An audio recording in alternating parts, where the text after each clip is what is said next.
What's up? How you doing? Here we are. Beautiful day today. Beautiful day. Perfect temperature, perfect humidity. Gives you a feeling of well-being inside. That's how it feels today. I can't say any more than that about the weather. High pressure system, southwest breeze, rising barometer. That's about it. So anyway, we went to the Griffith Observatory today. Took my daughter up there. Used to go a lot more often when they were little, but now we still go, but not as often. So we went up there, spent the day, met two people from England. They were standing there because the Griffith opens up at 12, right? So we were there half hour early, and we were kind of hanging around. And then we found a nice shady area, and we were there. And then these two people came next to us, and they thought that's where the line began. And they said, is this where the line begins? And I said, no, there's no line. Everybody just funnels through from every direction. There's no line. I said, maybe in Britain, you know, you have a line. We don't have a line here. So then we started chit-chatting. We talked about music, the Beatles, and Liverpool. And nice people. They were heading back today. And then later on, we went to get a meal in the little restaurant they have there at the Griffith, and we were there for like 10 minutes eating, and then I noticed that the two British people came in and they sat next to us, table over. Random coincidence. And then we talked again after, when they were there. We talked again for about 3-4 minutes, and then they left. Very nice.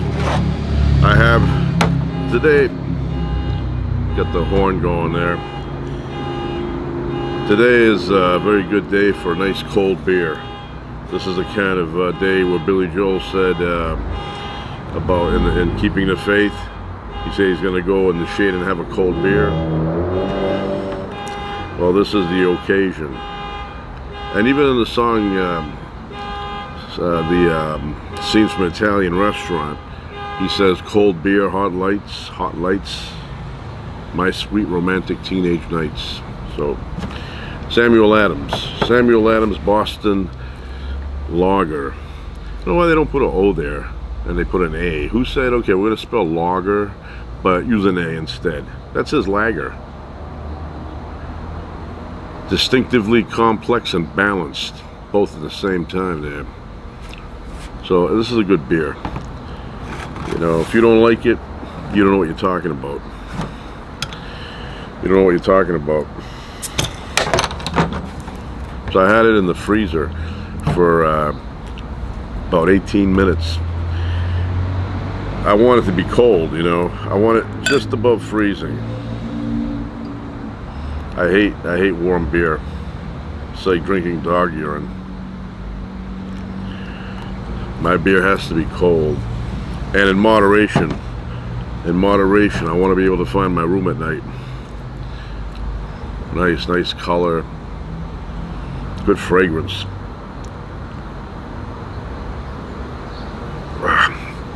That's a good beer. Good beer. And I've said it before, I'm going to say it again. Cold beer reminds me of the movie Shawshank Redemption.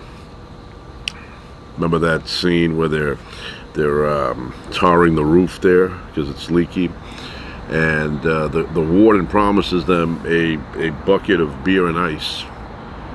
And then they finish and they go sit on the corner and they're sipping away on the beer.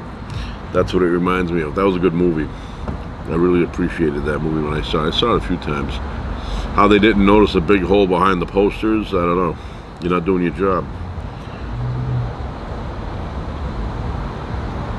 Wow. Hits the spot. So, I went barbecuing yesterday out in the desert. Took my daughter barbecuing, and we cooked steak and chicken. You always know deep in your head that you forgot something you didn't bring, right? There's a lot of things you have to bring, some things you don't use, but you bring them anyway. Obviously you need, water and those kind of things. You need the fire itself. You need, a canister. You need, if you're gonna, fry or whatever, boil. You need charcoal. I use the hardwood charcoal, coal lumps there. And then you need a lighter, a match, something, right? So I didn't bring the lighter match portion. And so I said, all right, well, I'll stop when I go into a store, and I'll get, you know, either matches or a lighter. So that's exactly what I did. I went into a store and I saw the wooden stick matches, little box, and I grabbed it off the shelf. I put it in the cart. I bought it, put it in the bag, headed up to the desert. It was beautiful, beautiful weather up there. It's always nice out there. The only time I don't like it when I'm trying to cook, when it's windy. Got all the dust going in there from the sand. But yesterday was perfect. Well, when I got up there, I put all the charcoal in there and I was getting ready to light it, and I grabbed the matches and I'm trying to flip it open, and then my eye catches on the box, it says toothpicks. So I grabbed, instead of wooden matches, I grabbed a box of toothpicks. And it got on my nerves, and then I remembered that I had bought matches a while ago and had them in the back of the truck. So I opened up the back, and there was a book of matches in there, and I used them, and I lit the fire, and I barbecued up there. We had a good time yesterday. I will post a video. So yeah, that's what happened. And today, Griffith. Today, Griffith. I like that place. The opening scene there of Terminator, the original 1984. But I got questions to ask these people, and I don't feel that they're as knowledgeable as they have to be to answer my questions. I want to know what the universe is held inside of. I want to know why there's something rather than nothing. Where did all this, where did the elements come from? You know, where did all this stuff come from? The matter, the mass, all these elements. I mean, I want a real answer. I don't want a fairy tale answer. I want a real answer. So, you know, anyway, yeah. And I went to the planetarium there. I went inside. I saw the show. But I am fascinated. A lot of people, they don't think about our reality and, you know, what it consists of. They go about their life, their business, and their mind is occupied with other matters that are of the earth. And they don't think beyond that. I think beyond that. I'm always thinking about space, the universe. The fact that there's something rather than nothing boggles my mind. You know, I mean, it's just weird that there's material, that there's matter, dark energy, dark matter, you know, which makes up the majority of the universe. But, you know, I mean, the universe is so huge that it's mostly empty, if you think about it. I mean, there's trillions of galaxies. They say at least 2, right? I don't know. They came up with that number. We're going to stick to it for now.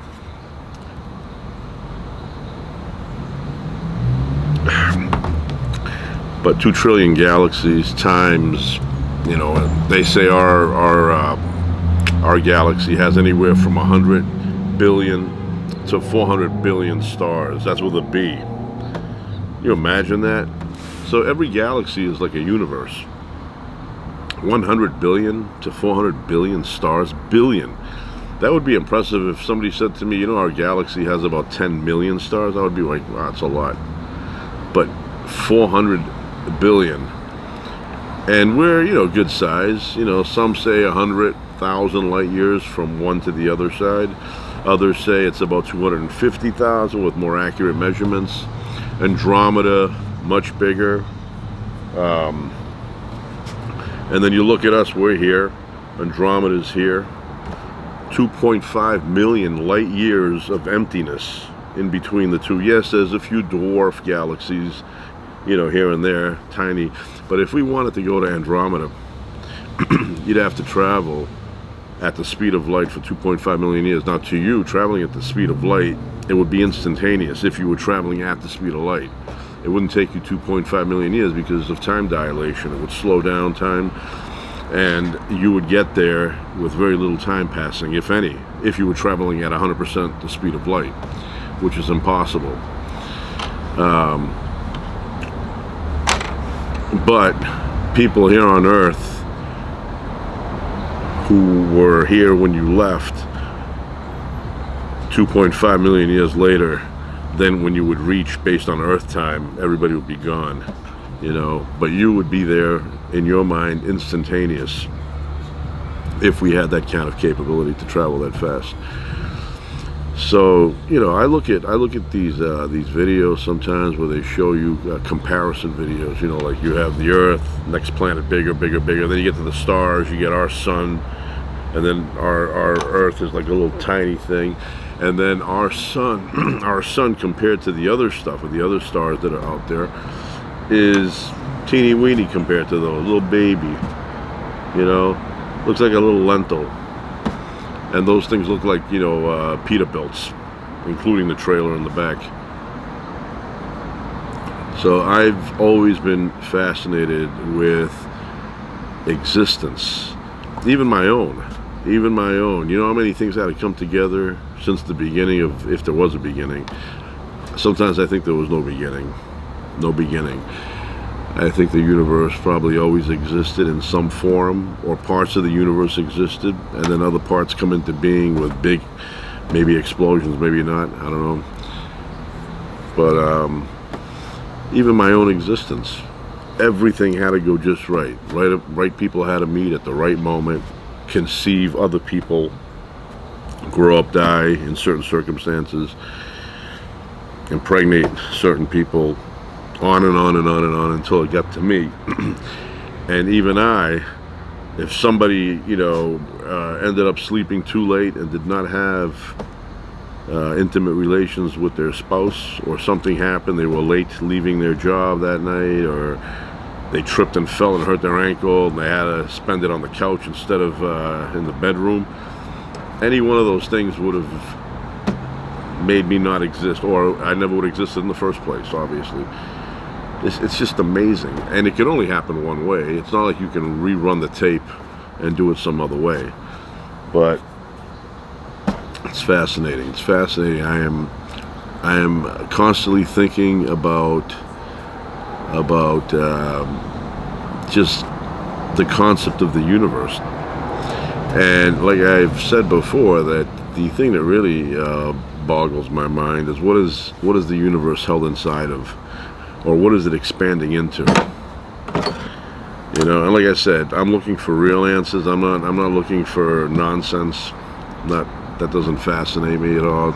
It's not a pacifier for me if you tell me some you know, fairy tale story.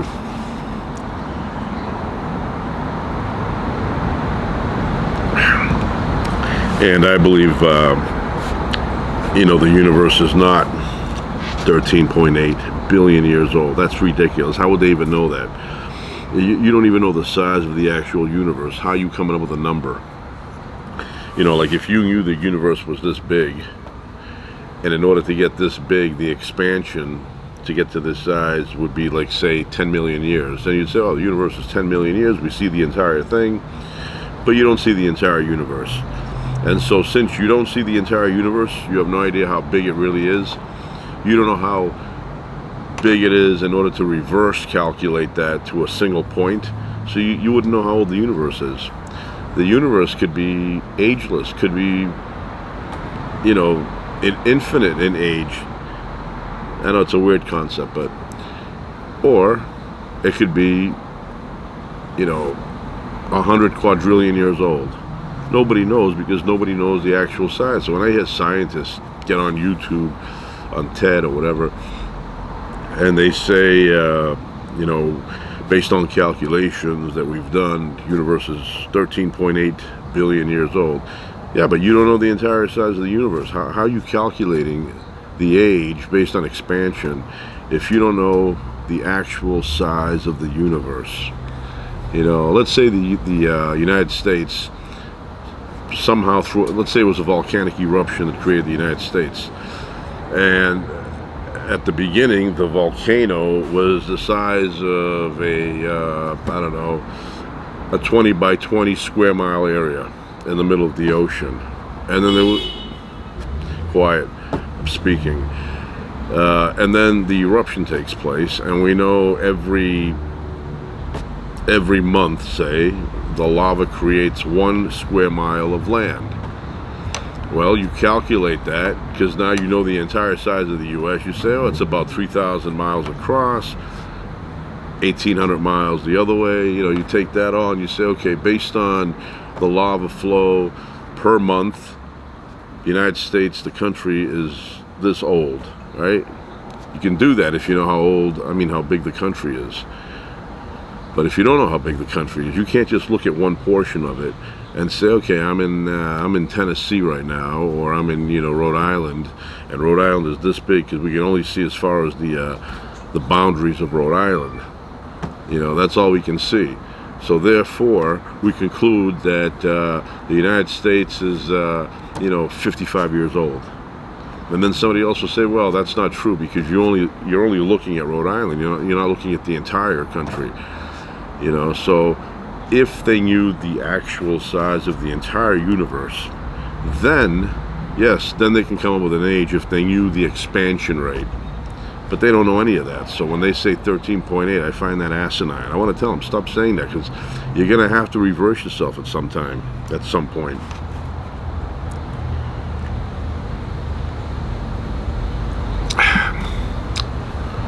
UPS. Yeah, I don't know, these numbers, 13.8, and it's actually 90 something billion light years across, because the only thing that's faster than the speed of light is the expansion of the universe. First of all, you wouldn't even know that. You don't even know that. You don't even know how fast the universe is expanding. How would you know that? The only way you would know that is if you were around like a billion years ago, and you knew the universe was this big, and here you are, you came back in a time machine, and now it's this big. And you said, okay, the universe expands, like a trillion miles a second. Then you know, but you don't know. So stop making up numbers. You're going to regret it later on. I'm talking to the scientists out there. You're going to regret it. You're going to have to come back, and you're going to have to say, science is constantly evolving. We're constantly updating our data. We're constantly looking at it from a different way. We're constantly trying to prove it wrong. Stop making claims you don't know to be true in the first place. You have no idea if the universe is 13.8 billion years old. I'm here to tell you that you're probably way off. You're probably way off on that, on the small side. It's probably much, much bigger than that. Much bigger. So, anyway, like I said, even when I was little, I would always think about, what if there was nothing? Like, suppose there was nothing, no humanity, nothing, no atom, no electron, no proton, nothing, and not even empty space. That's where I hit the wall. I can imagine everything of nothingness, but I end up with an empty room. I can't imagine nothingness, including no empty space. That's why this place is weird. It's just weird, It's weird that it exists. It's weird that there are actual laws of physics. It's weird that there are atoms. Weird. And it's weird that I exist, or that any of us exist. Here we are, popped out of boom, here we are. If we popped out as an adult, there would be psychological damage happening to us right now. We would be like, what's going on here? What did I pop out of? Who am I? What's going on, But because it's a gradual process, you start off as a baby, you don't know much what's going on, and you kind of fade into reality, and then you're like, okay, here I am. But if you were to pop up into this reality as an adult with full cognition, it would be psychologically difficult to take. You would be, like, it's like a magic trick. Here I am. That's why we come in gradually. That way it doesn't shock us as much. But yeah, I would love to discover somehow extraterrestrial life, intelligent amoebas and things like that. Yes, that is fascinating up to a point, but I would like something to come here, or find something that is much, much, much more advanced than us, technologically advanced. And I've waited a long time for that, and it hasn't happened yet. And I know the distances are vast, but that's based on our technology, our primitive technology. If there is something out there that's very advanced, let's say it's a million years ahead of us, these distances, they may have conquered them. If you're able to figure out how to travel at close to the speed of light, then these distances are nothing, because if you're traveling at that speed, time doesn't move. You look it up. You look up traveling at the speed of light. If you were theoretically able to travel at the speed of light, time would stop for you, and you could go from one side to the other of the observable universe, and no time would have passed. I know it sounds crazy, but that's the theory of relativity there. And it's not called a theory because they're still, trying to figure it out. Theory in science doesn't mean that. People always say that, theory of evolution. That's just a theory. In science, that's not what it means. They don't say theory because it's an unproven thing, or it's something that it's just theoretical. Like when I come up with a theory of how somebody murdered my neighbor, that didn't happen. I'm just saying, like if tomorrow we find out that the neighbor got murdered, and then I'm thinking, I got to come up with a theory, and I come up with a theory. That's a different usage for the word theory. People hear theory in science and they think it's an unproven or something that is just debatable still. Well, theory of gravity. I don't even know how gravity really works. My theory, not a scientific one, but my theory is that everything is expanding and everything looks the same because everything is expanding and everything's pushing up against everything, and that's what gravity is. That's my theory. I don't even know how gravity works. I don't know why this falls and is attracted to this. What in here? What is it? Is it the atoms that have charges that create the downward, the pulling of it downward? If you think about it, the bigger the object, the more the gravity. So I'm here, right? I weigh whatever I weigh, 1,000 pounds, right? But if I go to the moon, I weigh much less. If I go to Mars, much less. Right? If I go to Venus, I weigh less. But if I go to a planet that is bigger than Earth, I'm talking about a solid planet made out of rock, not a gas giant, I weigh more. Which is like, why? Why is there more of a pull on objects that are bigger? And the other, quiet there, I'm trying to talk. The other weird thing is that if you go on a big planet, let's say there's a planet out there the size of our sun, and I spend a month there, I come back to Earth, time on Earth would have gone a lot faster, that's called time dilation, than time on the planet that's the size of the sun. When I'm on the planet the size of the sun, that's if I can take the gravitational pull.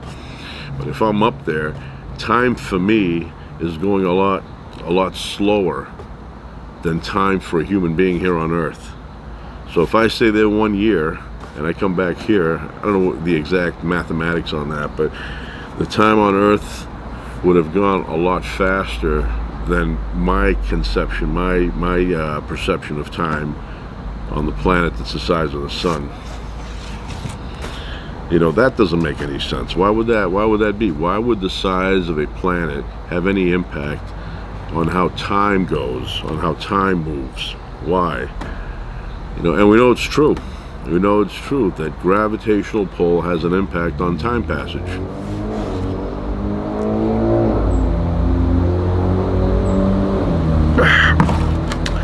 Anyway, what I want to do now is I'm going to cook some sausages. I bought some turkey sausages, nice and flavorful, freshly made. And I got some potatoes I'm going to bake, making some baked potatoes. I have some salad. I have some salad. I have cucumbers. I have tomatoes. What else do I have? I have peppers, nice peppers. And I bought some nice balsamic vinegar today with olive oil. All right, so that's it. As Casey Kasem would say, keep your feet on the ground and keep reaching for the stars. Ciao.